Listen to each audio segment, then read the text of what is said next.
Buckle up, folks, because we're diving deep into A Real Prophet by Tony Francis today. And let me tell you, you sent in some heavy stuff, prophecy, spiritual warfare, the whole 9 yards.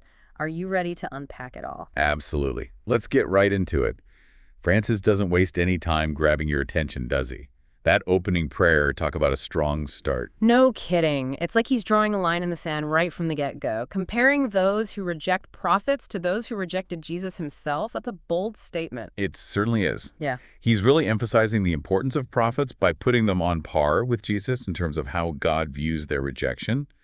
But it does make you wonder if maybe he elevates them a bit too much. It's something to keep in mind as we explore his ideas further. It's almost like he sees this rejection as a kind of blindness affecting everyone. He even uses the phrase rejection mindset and says it infects both God's people and the Gentiles. It's fascinating how he frames it as a collective responsibility, right? Like we all share some level of blame for how prophets have been treated throughout history. Wow, I hadn't thought of it that way before. Okay, so then he shifts gears a bit and talks about how the devil feels threatened by this very book.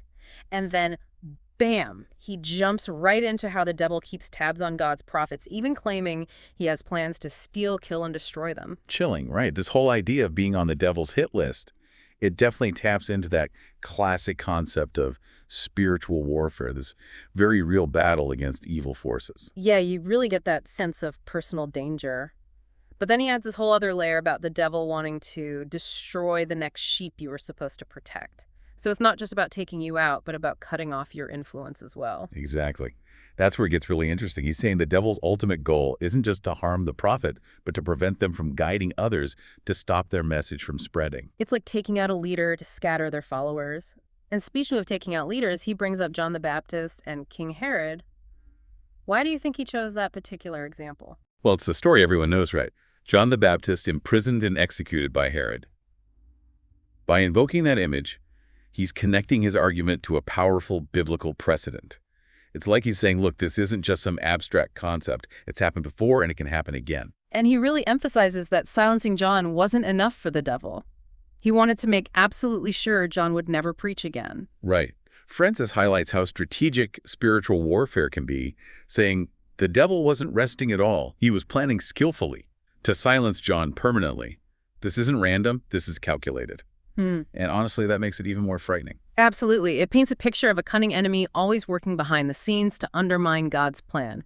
Which begs the question, if the devil is that strategic, that relentless, how can anyone, even a prophet, possibly stand a chance? That's the question, isn't it? And Francis's answer might surprise you a little bit. He basically says the best defense isn't about going toe-to-toe with the devil, but about shifting your focus completely. Okay, now you've got me intrigued.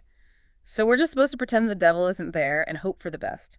Not quite. It's more like recognizing that the devil feeds off our fear. Yeah, Our willingness to play his game. Francis says it pretty clearly. You don't harm the devil by focusing on him. You harm the devil by focusing more on the Lord. Almost like changing the channel to something the devil can't interfere with. So instead of fighting fire with fire, it's more about tapping into a completely different power source. You got it. And he uses the example of King Jehoshaphat. Remember him, faced with a massive enemy army. But instead of going the military route, he focuses on prayer and seeking God's guidance. And what happens? He wins a huge victory without even having to fight. For those of us who might not remember every king in the Old Testament, who exactly was King Jehoshaphat and what made his approach so different? Good point. Jehoshaphat was a king of Judah, known for being a devout guy, really trying to get people to turn back to God. And in this situation, he was totally outnumbered by his enemies. But instead of freaking out, he prays to God for help. And get this, when he finally goes out to face the enemy, he sends singers out in front of his army praising God. Not your typical battle plan, but it worked, proving the power of faith in action. That's incredible. Talk about a plot twist. Instead of weapons and armor, it's all about prayer and praise. It's a powerful image for sure. And Francis takes it even further by connecting it to this idea of operating from a higher realm. He even talks about Elisha the prophet, who had this vision of fiery chariots surrounding his city when it was surrounded by enemies. It's about plugging into this spiritual reality that goes beyond the physical world where the devil operates.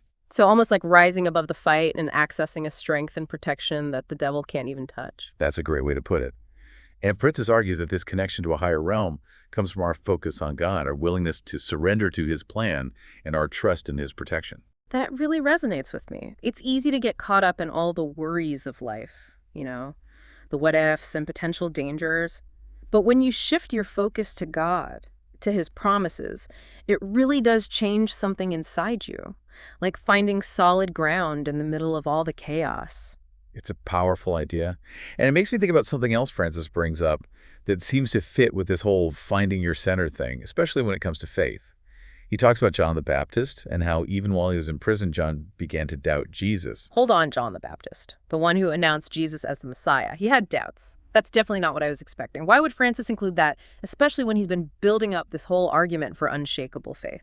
It's an interesting question, right? That's not a side of John the Baptist we hear about very often. It's like Francis is reminding us that doubt isn't the enemy of faith, but a part of being human.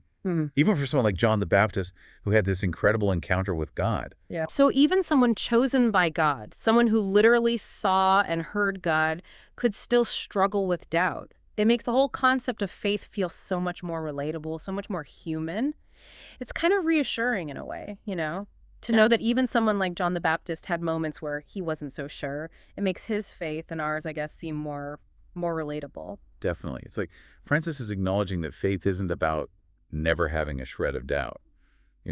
It's about working through those doubts, holding on to your beliefs, even when things get tough. And even more importantly, he reminds us that God's still there for us, even when we're questioning things. That's a good point. But I'm still wondering why focus on this part of John the Baptist's story. What's the takeaway for us as readers? Maybe it's a bit of a warning.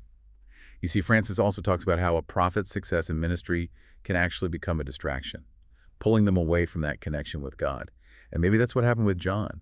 He was so focused on his mission, on shouting out about Jesus, that he forgot his own need to feel reassured, to feel grounded in his faith. That's interesting. I always figured success in ministry meant you were on the right track, in tune with God's plan. You'd think so, right? But Francis seems to be cautioning us that those things we see as signs of success recognition influence, maybe even getting a big head about it, can actually create distance between us and God. It's a sneaky kind of trap. So it's about staying grounded even when you're achieving things, and remembering that it's not about building yourself up, but serving something bigger. Exactly. It takes constant effort, being willing to look at your own heart and motives, making sure you haven't gotten off track. It's a lifelong journey of searching, questioning, and getting back in sync with God's purpose. That's a powerful thought for anyone, really. Whether you consider yourself a prophet or not, it's just so easy to get caught up in our own lives, our ambitions, and forget about the bigger picture. Absolutely. This whole deep dive into a real prophet has been quite a ride, hasn't it?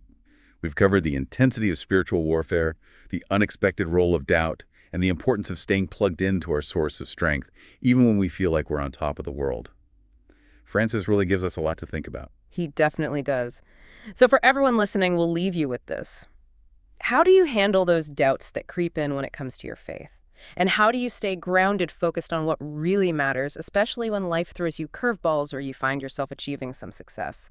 Keep those questions in mind as you continue to explore this book and your own spiritual journey. And there you have it, another deep dive into a topic that hopefully made you think. Until next time, keep those questions coming and keep diving deep into those ideas that truly resonate with you.